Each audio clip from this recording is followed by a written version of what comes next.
हरि ओम नमः नमस्कार बंधुगण आपण मानक आज वीडियो को स्वागत करुच्ची। तेबे बंधुगण आज वीडियो माध्यम जानिबा धनतेरस कौन पाई पालन करा जाए एवं एही धनतेरस रे केउं जिनिष आनिबा द्वारा स्वयं माँ लक्ष्मी आशीर्वाद सहित प्रभु कुबीर देवंकर कृपा रही थाए। जीवन में धन धान्य वृद्धि होता है। प्रभु धनतरी कृपारू समस्त प्रकार समस्या गुड़िक दूर होता है। तेबे बंधुगण आपण मैंने निश्चित भाव में जानिथिबे धनतेरस पर्व को अत्यंत शुभ बोलिकी मना जाए। एही दिन माँ लक्ष्मी सहित प्रभु कुबीर देवता एवं धनवंतरी की पूजा करिवार विधि रही। एही पर्व कार्तिक मास कृष्ण पक्ष त्रयोदशी तिथि रे धनतेरस पालन करा जाए। एही दिन घर द्वार मुंडरे 13टी दीप जला जाए। एही पर्व दीपावली पर्वर सूतक मध्य कहिथांती। एही दिन सुना रूपा एवं बासन किणवा अत्यंत शुभ मध्य कुआ जाए। धनतेरस दिन जमराजा एवं भगवान धनवंतरी को पूजा करा जाए। एक महत्व मध्य रही। तेबे बंधुगण धनतेरस पर्व कहीं पालन करा जाए सर्वप्रथम आसतु जानि नबा। या परे जानिबा धनतेरस दिन केउं जिनिष आनिबा द्वारा स्वयं माँ लक्ष्मीर कृपा प्राप्ति होता है। आर्थिक समस्या दूर होगा सहित समस्त प्रकार कार्य सफलता प्राप्ति होता है। माँ लक्ष्मी आशीर्वाद घर परिवार मध्य सुख समृद्धि वृद्धि होगा सहित प्रभु धनवंतरी कृपारू रोग जनित समस्या गुड़िक दूर होता है। तेबे बंधुगण भारतीय संस्कृति अनुजाई स्वास्थ्यर स्थान धन ठारू उपलब्ध बोलिकी मना जाए। कुहा जाए कि प्रथमे सुख निरोग्य काय द्वितीय सुख घरर माया। सेतिपाई दीपावलीर प्रथमे धनतेरस महत्व दि जाए जहाँकि भारतीय संस्कृति हिसाब अनुजाई अटे। शास्त्र अनुजाई समुद्र मंथन समय कार्तिक मास कृष्ण पक्ष त्रयोदशी तिथि दिन भगवान धनवंतरी अमृत कलश नेकी प्रथमे आसीथिले। कुहा जाए कि एही भगवान धनवंतरी विष्णु स्वरूप अटंती। संस्कृत रे चिकित्सा विज्ञान विस्तार और प्रसाव पाई भगवान विष्णु निजे धनवंतरी रूप में अवतरण नेइथिले। भगवान धनवंतरी प्रकट होइथिले। धनवंतरी पर्व पालन करा जाइथिला। तेबे बंधुगण धनवंतरी दिन कौन करिवे? एही दिन घरर सफा करी निजर सक्षम अनुजाई सुना रूपा एवं अन्य धातु मध्य किणवा अत्यंत शुभ बोलिकी मना जाए। यह सहित बंधुगण धन संपत्ति प्राप्ति हेबापाई कि प्रभु कुबीर देवता को स्थापन करिकी दीपदान दे पूजा अर्चना करा जाए एवं मृत्युर देवता जमराजों कि घरर मुख्य द्वार रे दीपदान अवश्य भाव निश्चित करंतु।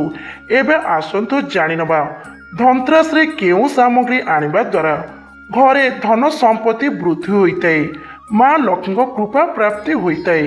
यह सहित केउं कार्य करबा द्वारा सारा वर्ष घरे धनर अभाव दूर होता है। तेबे बंधुगण एही धनतेरस दिन जदि एही सामग्री गुड़िक किणी आनिबे आपणक घरे सुख समृद्धि वृद्धि होगा सहित धन मध्य वृद्धि हेबो। अनेक लोक माने धनतेरस दिन स्टील आलुमिनियम लुहा प्लास्टिक काच आदि जिनिष किनिथांती। किंतु बंधुगण ज्योतिष शास्त्र रे कुहा जायछि जे एही सबु सामग्री ठारू दूरेई रहिबा एवं निर्मरे दिया जायतवा एही 6टी सामग्री किनिबा अत्यंत शुभ होइताए। तेबे आसंतु जानिनबा सेही सामग्री गुड़िक कौन? तेबे बंधुगण सर्वप्रथमे होछि एक रे सुना। सुना सबुठारू शुभ श्रेष्ठ धातु मना जाए। अर्थात निजर सक्षम अनुजाई धनतेरस रे किछि ना किछि सुना किनतु। यह अत्यंत शुभ होइताए एवं माँ लक्ष्मी स्वरूप होता है। यही सुना किणवा द्वारा स्वयं माँ लक्ष्मी घरे विजय करिथांती। यह सहित बंधुगण दुई रे होछि रूपा। यह शांत धीर एवं पवित्र धातु अटे। जदि सुना किणी मारुनांती तेबे निजर सक्षम अनुजाई किछि ना किछि रूपा किणिकी आणंतु। यह किणिकी आनिबा द्वारा अत्यंत शुभ बोलिकी मना जाए। यह सहित बंधुगण 3 रे होछि पित्तल। जदि आपण सुना किंबा रूपा किणी पारुनांती तेबे पित्तल धातुर कौनसी जिनिष घर को आणंतु। एही जिनिष आनिबा द्वारा शुभ मध्य होइताए। यह सहित बंधुगण 4 रे होछि तंबा। जदि सुना रूपा बा पित्तल मध्यरु कौनसी जिनिष किणिके आनी पारुनांती तेबे तंबा बासन किंबा तंबार कौनसी जिनिष आणंतु। यह स्वास्थ्य पाई कि शुभ होइतबा सहित यह पूजा कार्य लागिताए एवं यहाकू आनिबा द्वारा मध्य शुभ फल प्राप्ति होइताए। यह सहित दर्शक बंधु एही धनतेरस दिन कंसा जदि एही दिन 4टी सामग्री किणवा संभव नुहे तेबे कंसा बासन किणिकी आनिबा अत्यंत शुभ होइताए। कंसा बासन आनिबा द्वारा मध्य आपनकु शुभ फल प्राप्ति होइताए। यह जदि आपणकर सक्षम होने तेबे एही धनत्रास दिन निश्चित भाव में माटीर कौनसी जिनिस अणातु। जदि आपण किछि किणी पारुनांती तेबे निराश न होइकि माटीर सामग्री किणवा यह सबुठारु सस्ता एवं शुभर प्रतीक होइताए। अर्थात आपण माटीर घड़ी माठिया दीप धूपदानी बा एही भली माटीर कौनसी भी सामग्री निज घर को किणी आनतु। धनत्रास दिन माटीर जिनिस आनिबा द्वारा अत्यंत शुभ होइताए एवं एही माटीर जिनिस आपण धनत्रास टू नेकी दीपावली पर्यंत किणिकी आनी परिबे। यह सहित अत्यंत गुरुत्वपूर्ण कार्य मन रखतु। धनत्रास दिन माटी माटी पानी से भर्ती करिकी शयन कक्ष ऐश्वर्य कोण रे दीप प्रज्वलन करिकी ढांकुआ देकी रखिबे। प्रतिपदा तिथि डालिंब गछ कदली गछ किंबा आंब गछ यह सहित घर पाखरे थिबा बर गछ किंबा औषध गछ मूल धीरे धीरे करिकी ढालतु। यह ढालिबा द्वारा आपनक आर्थिक समस्या दूर हेबो, आर्थिक स्थिति मजबूत हेबो। यह सहित बंधुगण धनत्रास दिन भगवान गणेश एवं माँ लक्ष्मीकर मूर्ति निश्चित भाव में किणिकी आणतु। धनत्रास दिन भगवान गणेश और माँ लक्ष्मी मूर्ति किणवा अत्यंत शुभ मना जाए। पुरातन मत अनुजाई एही दिन मूर्ति किणवा जीवन में सुख एवं समृद्धिता आसी थाए। यह सहित मन रखतु धनत्रास रे शंख किणवा अत्यंत शुभ होइताए, कारण शंख हेउची भगवान विष्णुकर अत्यंत प्रिय। विश्वास करा जाए जे एही दिन शंख किणिले माँ लक्ष्मी प्रसन्न होइथांती एवं माँ लक्ष्मी कृपा सर्वदा प्राप्ति होइथाए। यह सहित मन रखतु बंधुगण धनत्रास दिन झाड़ू किणवा मध्य अत्यंत शुभ मना जाए।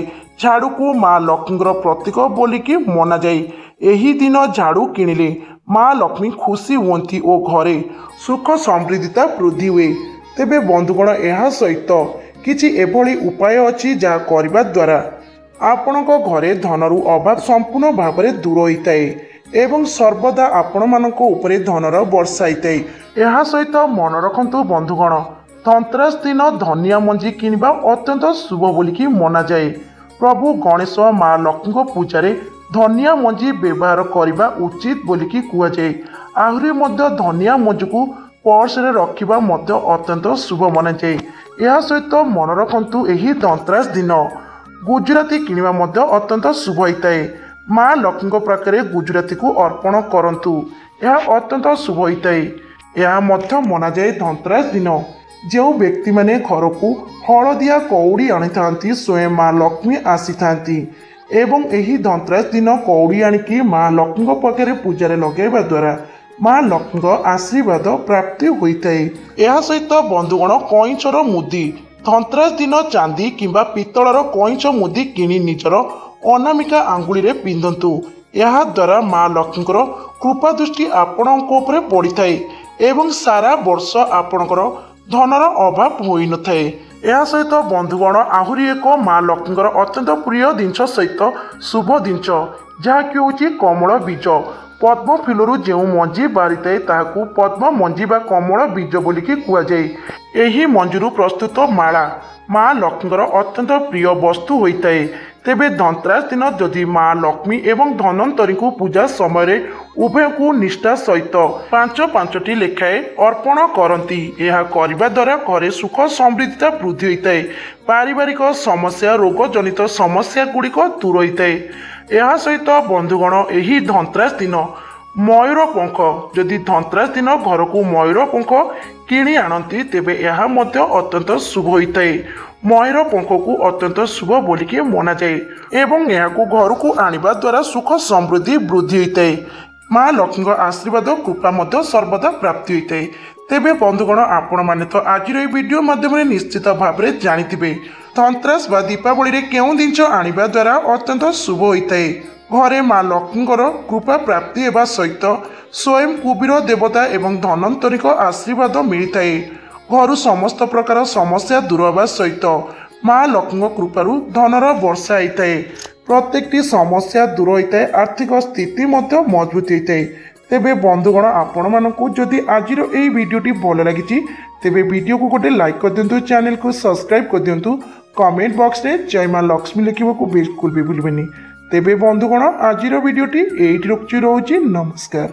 हरि ओम नमः।